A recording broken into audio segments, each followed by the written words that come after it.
Bah écoute, je te laisse te présenter. Alors Benoît Biteau, je suis paysan en Charente-Maritime sur une structure qui est en polyculture, polyélevage. Je suis ingénieur agronome de formation et je me suis engagé dans une vie politique en 2010. Je suis devenu vice-président de la région Poitou-Charentes en charge des questions agricoles, de ruralité, de pêche, de culture marine. Ensuite, j'ai été à nouveau conseiller régional en Nouvelle-Aquitaine avec la nouvelle grande région. Et depuis 2019, je suis député européen et je siège dans la commission agriculture, dans la commission pêche et dans la commission développement. Et qu'est-ce qui t'a poussé du coup vers l'engagement politique à partir de ton métier? Parce que j'ai d'abord vécu plusieurs métiers dans la même vie, ce qui m'a amené justement à côtoyer un certain nombre d'acteurs de la vie agricole, avant de devenir moi-même paysan, c'est-à-dire que je suis devenu paysan à 40 ans. Et c'est ce que j'appelle une forme de passage à l'acte, c'est-à-dire que j'ai pris de la hauteur, du recul par rapport au développement agricole auquel on a assisté ces 60 dernières années. J'ai été confronté ou j'ai côtoyé des expériences alternatives à ce développement agricole, avec des gens qui réussissaient économiquement, des gens qui intégraient l'enjeu climatique, de la biodiversité dans leur développement agricole, et des gens parfaitement épanouis. Donc j'ai eu cette envie de passage à l'acte, c'est-à-dire que je me suis autorisé sur une structure familiale qui était allée très loin dans le développement productiviste, intensif, industriel. Je me suis autorisé de partir de là et de faire la démonstration qu'en intégrant des logiques agronomiques un peu abouties, faisant référence à des logiques bio-inspirées, faisant référence à des logiques paysannes, on pouvait partir de là, donc d'une structure extrêmement industrielle, et avancer vers une structure ou des pratiques en tout cas agricoles qui réussissaient à montrer qu'il y avait un autre chemin. Donc c'était pour moi important de réaliser ce passage à l'acte, avec en plus une dimension affective, émotionnelle, sentimentale, parce que c'était la ferme familiale et que c'était une structure qui avait été créée par mon grand-père, qui déjà lui était, sans le savoir, dans des logiques agronomiques et écologiques abouties, qui ont été abandonnées quand mon père a fait le choix d'une agriculture productiviste. Et donc il y avait aussi ce retour aux sources, tout en intégrant une forme de modernité, c'est-à-dire que je ne suis pas nostalgique d'un métier d'agriculteur extrêmement pénible, où l'acte de produire est vraiment pénible physiquement. Donc moi j'intègre des éléments de modernité, de la mécanisation, des outils extrêmement performants, mais toujours au service, j'ai envie de dire, voilà, toujours au service de ce qu'on appelle le bon sens paysan. Et donc voilà, c'était ça mon histoire. Et donc du coup, ça conduit à l'engagement politique. C'est-à-dire qu'une fois qu'on a vécu tout ça, une fois qu'on a côtoyé ces gens qui réussissent, que à titre personnel, j'ai pu me frotter un peu à cette expérience-là, et que c'est une expérience réussie, puisque ma structure a été récompensée du Trophée national de l'agriculture durable en 2009. Je me suis dit qu'il était important d'agir sur les politiques publiques, non pas pour imposer aux agriculteurs une vision des choses, mais pour orienter les politiques publiques, donc l'argent public, vers des pratiques agricoles qui vont dans le bon sens et qui apportent des réponses à la fois sur la dimension économique dans un contexte, dans une période où les agriculteurs souffrent beaucoup, n'ont pas forcément un juste retour, une digne rémunération de leur engagement et de leur travail, au moment où on a des enjeux importants comme le climat, la biodiversité, la santé à relever quand on pratique l'agriculture et qu'on produit de l'alimentation, à un moment où il y a une attente sociétale forte. Je pense que je devais mettre à profit ces expériences-là pour impulser, influencer des politiques publiques sur l'accompagnement des agriculteurs qui voudraient s'engager dans cette voie-là. Donc c'est ça le moteur de mon engagement politique, c'est que j'ai du recul suffisamment sur ce qu'il ne faut plus faire en agriculture, ce vers quoi on doit avancer en agriculture, et donc l'envie de m'engager pour faire bouger les politiques publiques et la façon dont on distribue l'argent public en agriculture. C'est vraiment ça la motivation. D'accord. Et donc tu es parti d'abord vers l'échelle régionale, puis l'échelle européenne. Est-ce que tu peux me parler un peu de cette évolution? J'ai choisi les échelons où sur les sujets sur lesquels je pense avoir des compétences, il y a des vrais leviers. C'est-à-dire que la région, dont la compétence principale est le développement économique, et l'agriculture est une activité économique, il y a des politiques publiques qui s'adressent à l'agriculture et qui font que la région est un lieu, en plus il y a cette dimension de proximité, il y a une cohérence de territoire qui fait que la région était, je pense, un bon échelon pour commencer à expérimenter des politiques publiques un peu différentes qui permettent d'accompagner cette transition, cette mutation des pratiques agricoles. Et ça a été renforcé au moment où je m'engage dans la vie politique. Je ne savais pas que cette chose-là allait arriver, mais c'est renforcé au moment où arrive la nouvelle PAC en 2013 et où les régions sont identifiées comme autorités de gestion de ces fonds européens pour accompagner le développement rural et l'agriculture.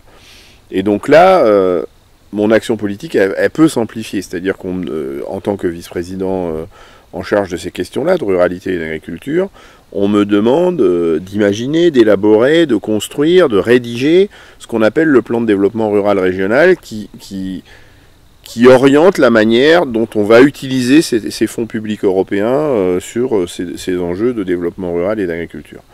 Et donc là, j'amplifie des choses que j'avais déjà osé faire avec exclusivement les fonds régionaux, avec des fonds européens.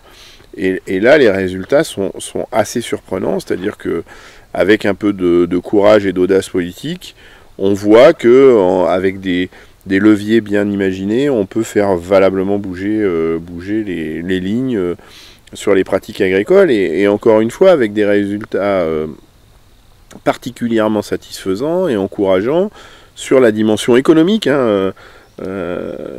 Encore une fois, c'est pas construire des politiques publiques contre les agriculteurs, c'est vraiment essayer d'imaginer des politiques publiques qui viennent au secours des agriculteurs qui sont en difficulté. Et donc là, on a des résultats assez remarquables sur cet enjeu-là, et puis des résultats qui sont absolument remarquables sur les enjeux de la biodiversité, du climat et de la santé. Donc là, fort de cette expérience-là, parce que les politiques publiques que je conduis en Poitou-Charentes sont quand même remarquées, parce que très originales. Tu aurais un petit exemple à citer justement par rapport à Poitou-Charentes? Ouais, il y en a plusieurs, j'hésite. Peut-être un qui est assez symbolique, c'est parce que ça peut faire le lien justement avec les pesticides et les secrets toxiques, c'est le moment où Poitou-Charentes décide d'être un territoire OGM-free, c'est-à-dire sans OGM. On peut penser, vu de loin, que notre présidente de région, qui s'appelle Ségolène Royal, fait un coup médiatique, un coup de communication pour mettre en lumière son engagement contre les OGM. Ça, c'est vu de loin, et c'est surtout sans regarder en profondeur ce qu'il y a derrière cette volonté de faire du territoire de Poitou-Charentes un territoire OGM-free. Et comment ça se décline en termes de politique publique? Parce que c'est ça qui est intéressant, c'est qu'il y a une déclaration de la volonté donc, que Poitou-Charentes soit sans OGM, mais comment est-ce que ça se décline en termes de politique publique? Et c'est là où moi j'interviens, c'est-à-dire que j'essaie d'imaginer comment est-ce qu'on valorise cette volonté-là en termes de politique publique et de développement agricole. Et donc la première conséquence de ça, c'est que pour que les agriculteurs perçoivent des aides publiques venant de la région ou de l'Europe ensuite quand on devient autorité de gestion, le premier geste que doit faire l'agriculteur, c'est de signer un engagement qu'il ne cultivera pas ou qu'il n'utilisera pas d'OGM sur sa ferme et sur sa structure. Et donc, si on regarde ça, par exemple pour les éleveurs, les producteurs de lait ou même les producteurs de viande, qui, dans le développement agricole de ces 60 dernières années, ont fait le choix de renfermer les animaux et donc de renfermer des herbivores qui ne mangent plus beaucoup d'herbes pour les nourrir à l'auge avec du maïs qui a l'inconvénient d'être très pauvre en protéines, mais qui a un autre inconvénient majeur, c'est qu'il pose des vrais problèmes de gestion de l'eau sur le périmètre de Poitou-Charentes, hein, avec une consommation d'eau extrêmement importante pour produire ce maïs, il a un grave inconvénient, c'est que le maïs est pauvre en protéines.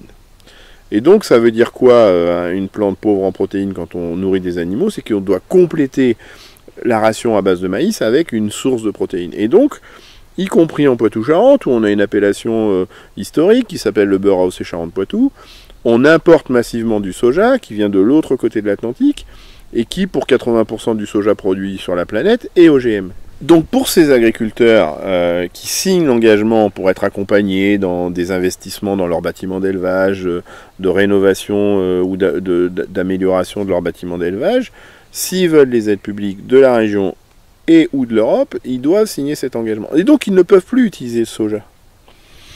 Et donc ils sont coincés. Et donc ils doivent se poser la question, dans le cadre de ce besoin de financement, de la rénovation, de la mise aux normes de leur bâtiment d'élevage, de comment est-ce qu'ils vont faire pour bénéficier de ces aides, et donc comment est-ce qu'ils vont faire pour s'affranchir de leur dépendance au soja, de préférence OGM. Et donc là, ça déclenche un truc assez incroyable, c'est-à-dire que les agriculteurs réduisent leur surface en maïs, pour conserver des surfaces où ils produisent eux-mêmes des protéines, c'est-à-dire qu'ils réduisent leur surface en maïs qui souvent était importante parce qu'il y avait leur autonomie alimentaire basée sur le maïs, mais aussi des cultures de vente en maïs grain qui partaient vers des logiques exportatrices. Donc ils limitent leur surface à la simple production de maïs dont ils ont besoin pour nourrir leurs animaux, et ils libèrent des surfaces pour produire leurs propres protéines. Donc déjà on trouve une première étape d'autonomie alimentaire, d'autonomie protéique, et surtout de protéines qui sont produites sur le territoire national, sur leur propre structure, et qui sont des protéines, bien sûr, qui sont sans OGM. Donc ça, c'est la première étape intéressante. Et on se rend compte que quand l'agriculteur retrouve une forme d'autonomie, donc n'a plus recours à ses importations, économiquement, il s'en sort mieux. Et puis ensuite, ils font le constat qu'ils peuvent aller encore plus loin dans cette logique d'autonomie alimentaire.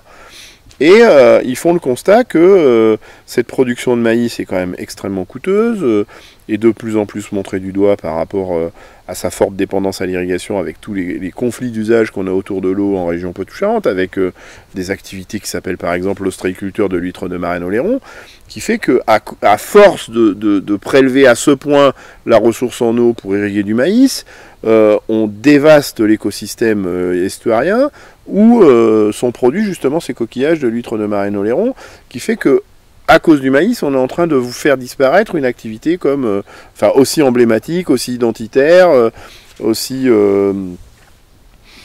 emblématique que l'huître de Marennes-Oléron sur notre territoire.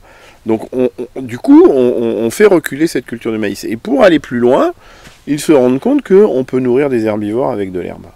Et donc là, on voit le retour de systèmes herbagers, qui fait que les agriculteurs retrouvent une autonomie complète, sans avoir recours au soja d'abord, puis sans avoir recours au maïs, juste en revenant à un fondamental aussi évident que ça, qui consiste à nourrir des herbivores avec de l'herbe.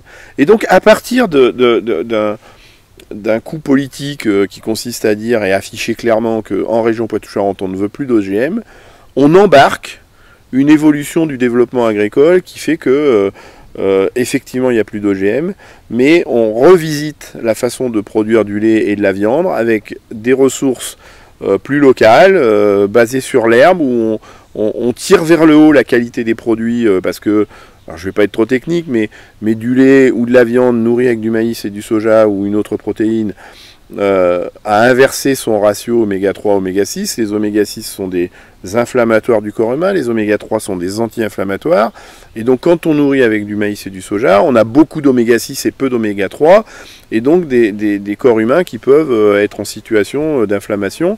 C'est par exemple ce qui explique l'émergence de beaucoup d'intolérances au lactose, par exemple. Alors que quand on nourrit les animaux avec de l'herbe, on remet le ratio à l'endroit oméga 3, oméga 6, donc beaucoup moins d'oméga 6 et beaucoup plus d'oméga 3, et donc on efface ces effets inflammatoires qu'on constate dans le corps humain pour ceux qui consomment du lait et qui développent des intolérances au lactose, ou ceux qui mangent beaucoup de viande et qui peuvent avoir des inflammations de l'appareil digestif parce qu'ils mangent trop de viande et beaucoup trop d'oméga 6 du coup. Donc on voit un retour de ces équilibres-là. Et puis surtout, on donne du sens à la notion de terroir. C'est-à-dire que qu'est-ce qui apporte plus de dimension de terroir qu'une alimentation basée sur l'herbe, avec des animaux qui viennent la chercher avec leur bouche sur le territoire sur lequel on évolue. Et donc on redonne du sens à ce qu'on appelait des appellations d'origine contrôlée, qu'on appelle aujourd'hui des appellations d'origine protégée, ou des IGP, qui existent sur notre territoire, sur ces logiques de production animale. Je parlais du beurre AOC Charente-Poitou par exemple. On redonne un peu de sens à ces appellations d'origine contrôlée en recréant des activités d'élevage dont le lien au terroir est complètement affirmé avec ces logiques où on remet les herbivores dans des prairies pour qu'ils mangent de l'herbe. Et donc, partant de là, tu deviens député européen. Quelle est la... Oui, alors c'est intimement lié, c'est-à-dire que cette aventure d'eurodéputé est liée au fait que par rapport justement à l'audace, un petit peu, l'originalité des politiques publiques que j'ai conduites en Poitou-Charentes, notamment dans la gestion de cette enveloppe qui était confiée aux régions quand les régions sont devenues autorités de gestion, je suis un peu repéré comme quelqu'un qui a une vision du développement agricole, qui s'inscrit dans une approche globale, qui intègre les enjeux du climat, de la biodiversité, de la santé, et qui ne réduit pas la problématique de l'agriculture à la simple production d'alimentation, et puis qui a un petit peu en tout cas une vision à long terme de ce qu'on doit imaginer pour que on maintienne des activités agricoles, qu'on renouvelle les générations d'agriculteurs, et puis que les pratiques agricoles qu'on soutiendra demain soient des pratiques agricoles soutenables et qui préservent l'avenir des générations futures. Et donc par rapport à une forme de bilan du mandat que j'ai réussi à accomplir en Poitou-Charentes, je suis assez vite repéré comme quelqu'un qui pourrait peut-être un jour être député européen pour aller porter cette vision-là du développement agricole à l'échelon européen. Et c'est comme ça que, pour être complètement honnête, Yannick Jadot imagine pour l'élection de 2019 à ce que je sois la figure, le représentant de la thématique agricole sur sa liste. Et la suite, on la connaît, c'est-à-dire que je suis suffisamment haut sur la liste pour être élu au moment il y a de cette vague verte et qui fait que je suis député européen aujourd'hui. Du coup, par rapport aux pesticides, toi, comment est-ce que tu te positionnes? Alors moi, ce qui m'intéresse, et c'est ce que j'ai essayé de développer sur ma propre ferme, et c'est ce qui m'autorise aujourd'hui, je pense, à pouvoir être un petit peu exigeant sur le sujet des pesticides, c'est que ce qui m'intéresse, je suis agronome de formation, ce qui m'intéresse, c'est de pousser au plus loin des pratiques agronomiques qui permettent aux agriculteurs de continuer de produire en quantité suffisante, en qualité suffisante, sans hypothéquer la possibilité de le faire dans la durée. Et donc, ça nécessite d'investir dans des logiques de préservation d'acteurs de l'agriculture qui sont fondamentaux, comme la fertilité du sol, par exemple. Et donc, quand on regarde de près la manière dont on avance sur ces pratiques agricoles qui préservent un outil aussi fondamental que le sol, on se rend compte que l'utilisation des substances de synthèse, je mets les pesticides et les engrais dans le même sac, sont des obstacles, sont incompatibles en tout cas avec l'émergence de logiques agricoles qui s'inscrivent dans la durée et qui font qu'on pourra produire suffisamment de denrées alimentaires demain pour nourrir l'ensemble de la population. Et donc, l'utilisation des pesticides télescope complètement ces approches agronomiques. C'est-à-dire que si vraiment on veut faire de l'agronomie, on voit bien que les substances de synthèse sont vraiment un obstacle, c'est un barrage, un bouclier à la possibilité de produire en agriculture sur les principes de l'agronomie. Et donc du coup, moi je travaille très vite sur la manière de se passer des pesticides dans des logiques qu'on appelle bio-inspirées, biomimétisme, mais je préfère bio-inspiré parce que où on regarde comment dans la nature, on est dans un milieu un peu forestier par exemple, dans la nature, des milieux où l'homme n'intervient pas, on arrive à produire beaucoup de biomasse. Et on se rend compte que les milieux où on produit beaucoup de biomasse, dans des écosystèmes équilibrés, sont des milieux où on n'a pas d'engrais de synthèse et de pesticides.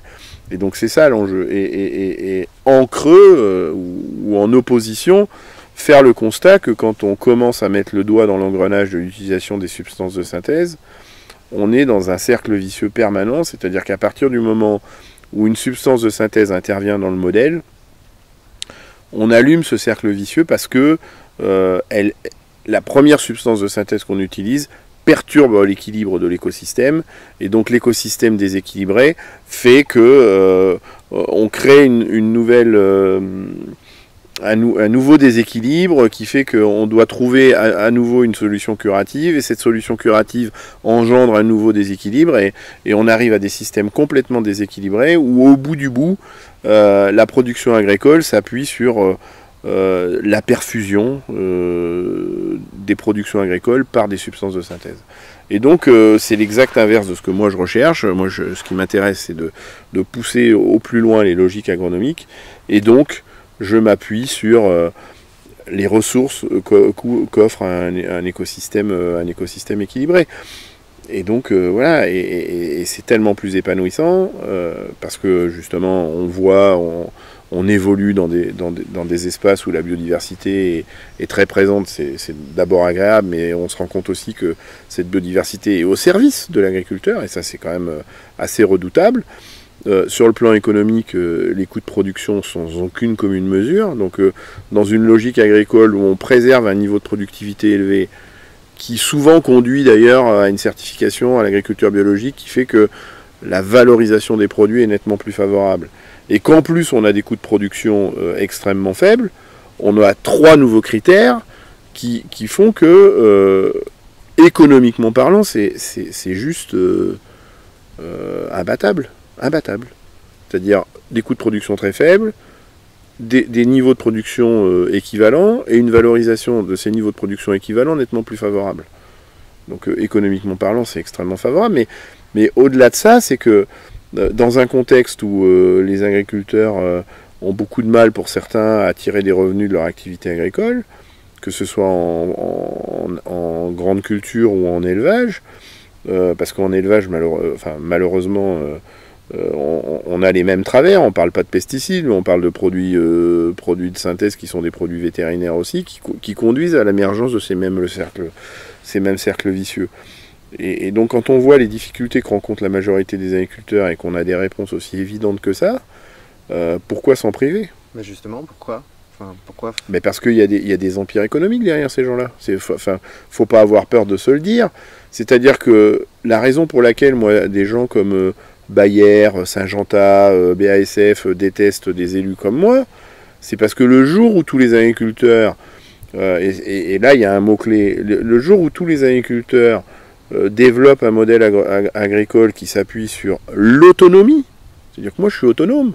Sur ma structure aujourd'hui, les seules entrées sur lesquelles je ne suis pas autonome, c'est l'énergie, c'est-à-dire j'achète un peu de carburant pour mettre dans le réservoir de mes tracteurs, un peu d'électricité parce que je suis comme tout le monde, j'en ai besoin pour ne serait-ce que apporter de l'éclairage. Et j'achète, et l'autre entrée sur laquelle je ne suis pas autonome, c'est que je ne sais pas fabriquer ces tas de ferraille montés sur 4 pneus là, qui coûtent horriblement cher, mais que je ne sais pas fabriquer, donc je les achète. Mais pour tout le reste, je suis autonome, c'est-à-dire que j'achète pas une goutte de pesticides, même certifié AB, même autorisé en AB, moi j'en utilise pas. Donc j'achète pas de pesticides, j'achète pas d'engrais, j'achète pas de semences, j'achète pas d'aliments pour mes animaux, donc j'ai retrouvé une autonomie et un équilibre sur ma structure. Et donc le jour où tous les agriculteurs s'appuient sur des logiques autonomes comme les miennes, ces gens-là mettent la clé sous la porte. Et donc ils vont se débattre, hein. Faut pas croire qu'ils vont se laisser mourir avec l'émergence d'une agriculture comme celle que je défends, qui fait qu'on tue leur business. Donc ils vont se débattre. Ils vont se débattre. Mais quand on fait le choix d'une carrière politique, on fait le choix de servir l'intérêt commun.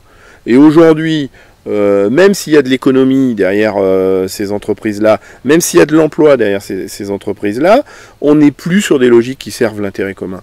Et d'ailleurs, on avait fait cet exercice pendant la campagne européenne, de regarder combien, si Bayer et consorts mettaient la clé sous la porte, on perdait d'emplois. On perd à peu près 30 000 emplois à l'échelon européen si ces entreprises disparaissent.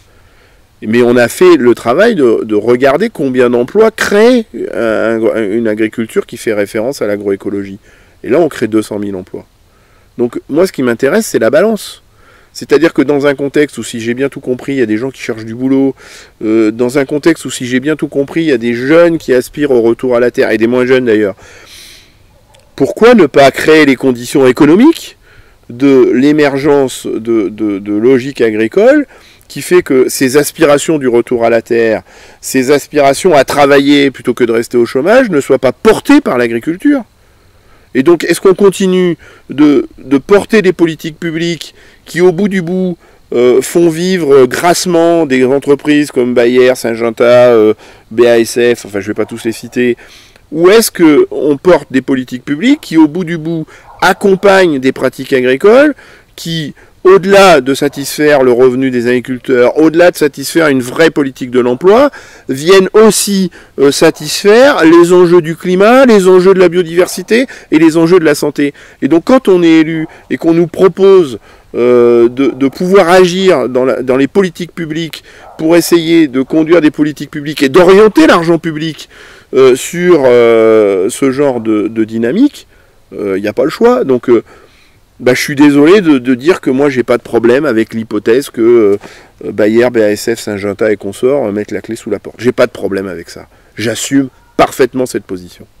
Comment est-ce que tu es rentré sur Secret Toxique et qu'est-ce que tu en penses, globalement? Secret Toxique, moi, il y a un vieux combat que je conduis, notamment en lien avec, j'ai parlé un peu d'eux tout à l'heure, avec ceux que j'appelle les paysans de la mer.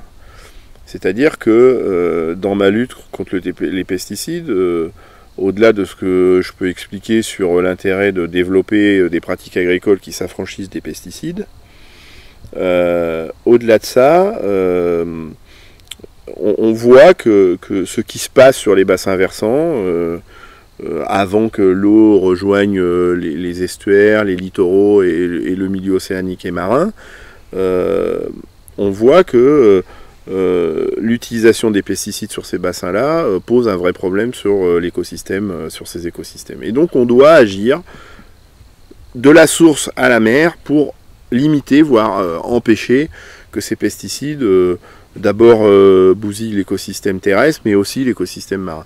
Et donc depuis longtemps, moi je dénonce les procédures d'autorisation de mise en marché, les autorisations d'homologation des produits qui sont utilisés en agriculture, parce qu'ils n'intègrent pas suffisamment de champs exploratoires sur l'impact de ces pesticides, et notamment sur le milieu marin. Et donc c'est là où je me reconnais dans le combat de Secret Toxique. C'est-à-dire que ce que démontre la campagne de Secret Toxique, c'est que les procédures qui siègent à la mise en marché, à l'utilisation des pesticides, ne sont pas du tout responsables par rapport à ce que provoquent ces molécules sur l'écosystème terrestre, sur l'écosystème marin, sur le climat, sur la biodiversité, sur la santé. Et donc, l'intérêt de cette procédure Secret Toxique, à la lumière de certaines molécules qui sont mises en avant dans cette campagne-là, fait la démonstration que les procédures d'autorisation, les procédures d'homologation ne sont pas acceptables, sont complètement décalées par rapport à des enjeux qui sont aujourd'hui connus, et qui nécessite donc qu'on revisite en profondeur la façon dont on autorise la mise en marché de ces molécules. Parce que justement, il y a cette approche qui est basée sur la molécule simple et pas du tout oui, alors ça rejoint... moi, ce que je dénonce depuis longtemps, c'est effectivement le fait que... Alors, il y a plusieurs sujets. Il y a la molécule simple. On peut parler de la molécule simple. La molécule simple, elle est évaluée sur ses effets, sur ce qu'on appelle la dose létale, souvent sur des effets... des crises aiguës, des intoxications aiguës, qui fait qu'à un moment donné, on a une dose à partir de laquelle ça pose des vrais problèmes avec des manifestations aiguës d'intoxication. Donc ça, c'est, on va dire, ce qu'on regarde aujourd'hui. Sauf qu'une fois qu'on a regardé ça, on n'a pas regardé si cette molécule se décomposait en métabolites, et donc la toxicité des métabolites, et parfois, et on l'observe sur certaines molécules, les métabolites de décomposition de la molécule de départ sont parfois nettement plus dangereux que la molécule de départ, donc ça passe complètement sous les radars. On a la problématique de l'évaluation de la toxicité à long terme de la molécule, donc ça c'est pareil, c'est-à-dire que on est sur sur cette vieille adage de Paracels qui doit dater du 15e ou 16e siècle, où on nous dit que c'est la dose qui fait le poison, sauf qu'on se rend compte que c'est de moins en moins le cas. Quand on voit l'exemple des perturbateurs endocriniens, par exemple, des doses très faibles sont presque, c'est pas presque d'ailleurs, sont plus dangereuses que des doses élevées. Donc on voit bien que ce vieux concept-là c'est la dose qui fait le poison doit être complètement revisité quand on parle d'homologation et d'autorisation de mise en marché de pesticides. Donc ça, c'est deux sujets importants sur l'évaluation de la molécule elle-même. Et puis ensuite, il y a ce qu'on appelle les coformulants ou les produits, les adjuvants, les surfactants, enfin les produits qui sont associés à la molécule. Et là, ça convoque exactement les mêmes démarches, c'est-à-dire est-ce qu'il n'y a pas des métabolites de décomposition de ces coformulants qui peuvent eux aussi être extrêmement dangereux? Est-ce que ces coformulants sont eux-mêmes évalués sur leur dangerosité? Et souvent, il y a des trous dans la raquette sur ce sujet-là. Est-ce que ces coformulants, au-delà de la dose létale immédiate sur des crises aiguës liées à l'exposition de ces coformulants, est-ce qu'on n'a pas aussi des phénomènes d'exposition dans la durée qui, même à faible dose, peuvent poser problème? Et puis, à partir du moment où il y a au moins 2 molécules, on peut convoquer la problématique de l'effet cocktail. Alors, l'effet cocktail, on peut en parler très longtemps parce que il y a la molécule, il y a les métabolites, il y a les coformulants, les éventuels métabolites des coformulants. Donc, on voit bien que le cocktail, il peut vite devenir explosif. Et au fur et à mesure qu'on rajoute dans une spécialité commerciale, par exemple, à la molécule, un certain nombre d'autres substances qui participent à l'élaboration de cette spécialité commerciale, on a des effets cocktails qui sont absolument désastreux. Et je ne parle pas des effets cocktails, et c'est pour ça que j'ai voulu introduire mon propos sur la problématique de l'eau et du milieu marin, c'est-à-dire que toutes ces molécules finissent à la mer, et la mer, c'est l'endroit où le cocktail est complètement explosif, c'est-à-dire que on a la pulvérisation des producteurs de maïs qui arrive à la mer, la pulvérisation des producteurs de vin qui arrive à la mer, la pulvérisation des producteurs de blé ou de tournesol qui arrive à la mer, et là le cocktail il est complètement explosif avec les molécules de base, les surfactants, les coformulants, les métabolites, et là c'est juste incroyable, et ça n'est pas évalué. Et donc, et puis dernière chose, c'est qu'on évalue insuffisamment tout ça, c'est sûr, mais on l'évalue sur le milieu terrestre, sur le milieu aquatique, mais jamais sur le milieu marin non plus. C'est-à-dire qu'on a un problème alors que toute l'eau finit à la mer, y compris l'eau chargée par les pesticides utilisés en agriculture, on n'a jamais, dans les procédures d'évaluation, d'éléments qui nous donnent des indications du rôle que jouent ces pesticides sur l'écosystème marin et sur la ressource halieutique qu'on trouve dans le milieu marin. Donc on a des évolutions sur l'évaluation de ces substances de synthèse qui sont absolument redoutables. Avec, moi je me dis parfois que ça doit conduire rapidement à la conclusion qu'il faut arrêter d'utiliser les pesticides, parce que le nombre de combinaisons de l'effet cocktail, par exemple, qu'on doit imaginer, fait que de toute façon, je ne vois pas comment quelle agence sanitaire pourra un jour évaluer toutes les combinaisons d'effets cocktail qu'on peut trouver dans le milieu une fois que ça a rejoint la ressource en eau ou le milieu marin. Mais justement, on a eu ces réunions avec l'EFSA. On a eu 2 réunions, tu as assisté à la seconde. Toi, quel bilan tu tires des réunions qu'on a faites? Qu'est-ce que tu as appris quelque chose? Si tu as appris quelque chose, et quelle est ta réaction un petit peu par rapport à ce qu'on a vécu? Par rapport à cette réunion, à la seconde, parce que la première, malheureusement, je ne pouvais pas être avec vous. Mais moi, il y a plusieurs volets. C'est-à-dire qu'il y a d'abord cette agence sanitaire qui est très sur la défensive et qui essaie de justifier la manière dont se déroulent ces procédures d'autorisation de mise en marché et d'homologation liées à une réglementation et qui se réfugie derrière quelque part la réglementation telle qu'elle existe.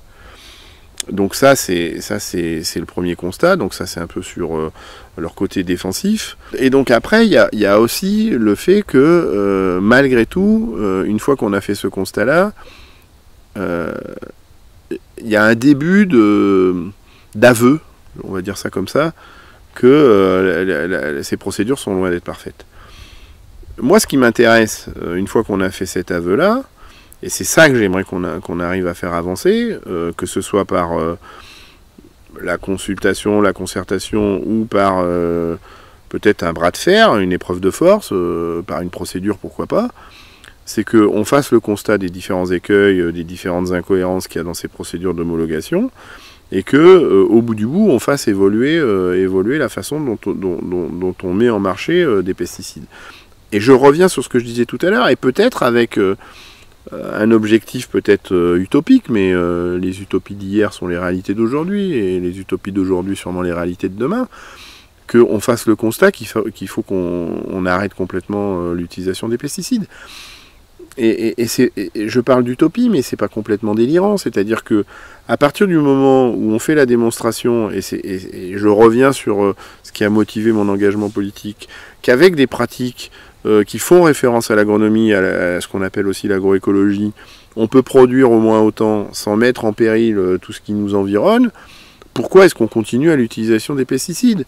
Est-ce que le principe de précaution, qui siège dans beaucoup de constitutions de nombreux pays, qui siège à la constitution de l'Union européenne, est-ce que ce principe de précaution, il n'est pas urgent de le convoquer pour les pesticides et dire ça suffit, on sait faire autrement, on arrête les pesticides, parce qu'on doit être responsable à l'endroit de l'avenir des générations futures, on doit être responsable par rapport au rendez-vous qu'on a avec l'histoire sur fond de changement climatique, sur fond d'effondrement de la biodiversité. Donc moi, ce que j'attends de Secret Toxique, c'est qu'on continue de mettre en évidence toutes les incohérences, toutes les aberrations, le mot est fort, de ces procédures d'homologation qui permettent d'utiliser massivement des pesticides dont on connaît la dangerosité, et qu'au bout du bout, on arrive à une conclusion qui permette à minima d'améliorer ces procédures d'homologation, mais idéalement à faire le constat qu'il faut qu'on se dépêche de s'affranchir de ces substances de synthèse qui sont absolument dramatiques quand on essaie de se projeter sur l'avenir des générations futures. Et bien justement, ça m'amène à ma dernière question, qui est un peu... tu vois, en venant ici, puis c'est un truc que j'entends beaucoup, qui m'est pas mal servi, et qui j'imagine t'es pas mal servi aussi, parce que c'est... tu vois, là en venant, je suis venu en covoite, et la personne, je lui parle un peu du coup de mon taf, machin, puis je lui dis effectivement, notre objectif, je lui dis ça, quoi, c'est qu'à terme, le but c'est la sortie des pesticides, quoi. C'est qu'on utilise des moyens, des mécanismes, mais que c'est ça l'objectif. Et puis elle était là, genre, c'est bien, mais c'est impossible, quoi. Et pourquoi ?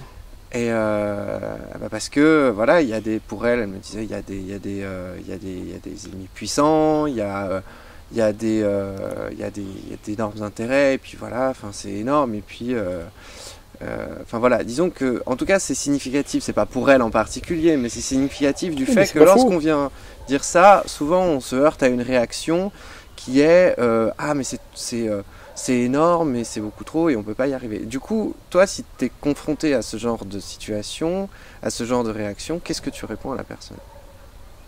Je dis que les choses sont en train de bouger. C'est-à-dire que sur le sujet particulier des pesticides, qui est un sujet agricole, jusque-là, on avait réfléchi tout ça par le prisme d'une approche un peu corporatiste, enfin très corporatiste même, et donc dans la sphère agricolo-agricole.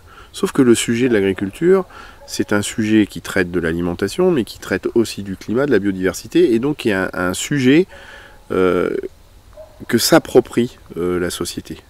Et donc on est en train de glisser d'un sujet qui aujourd'hui était discuté dans une sphère corporatiste agricolo-agricole vers un sujet qui entre dans un débat de société.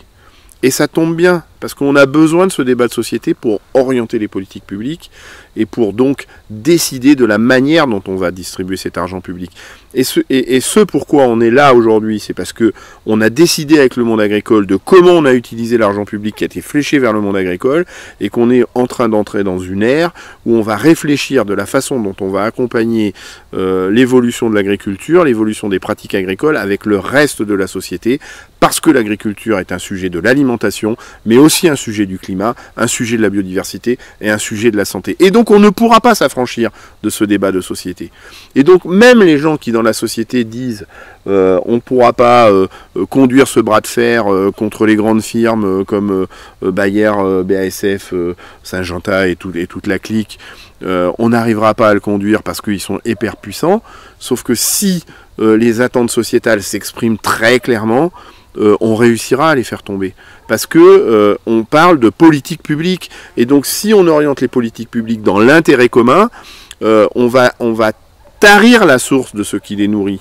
C'est-à-dire qu'à force de distribuer de l'argent public aux agriculteurs qui utilisent cet argent public pour acheter des pesticides ou des engrais de synthèse, si demain la condition pour toucher l'argent public c'est de ne plus acheter de pesticides et d'engrais de synthèse, les agriculteurs n'en achèteront plus.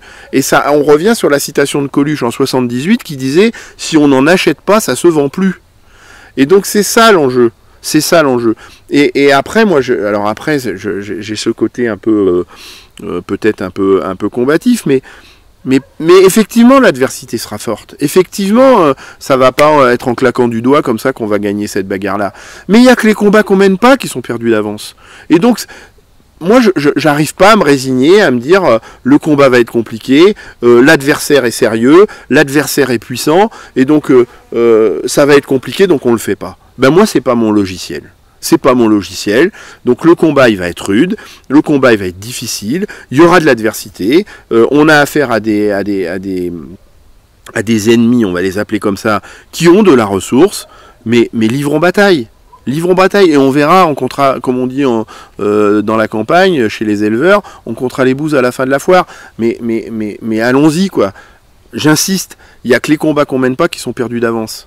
Voilà, et c'est ça que j'ai envie de dire à ces gens qui sont peut-être un peu dans la résignation, qui pensent qu'on ne peut pas le gagner. Eh bien, tous ensemble, on peut le gagner. Tous ensemble, on peut le gagner. Et c'est la raison pour laquelle j'implore à ce que ce sujet agricole soit placé dans un véritable débat de société, parce que là, on va embarquer les citoyens et ces grandes firmes qui représentent une infime frange de la société ne pourront pas tenir face à ces attentes sociétales, face à ces attentes citoyennes. À un moment donné, l'intérêt commun va primer sur l'intérêt individuel de quelques investisseurs dans ces productions-là. Donc moi, je suis d'un naturel optimiste, je suis peut-être un optimiste maladif, mais j'y crois.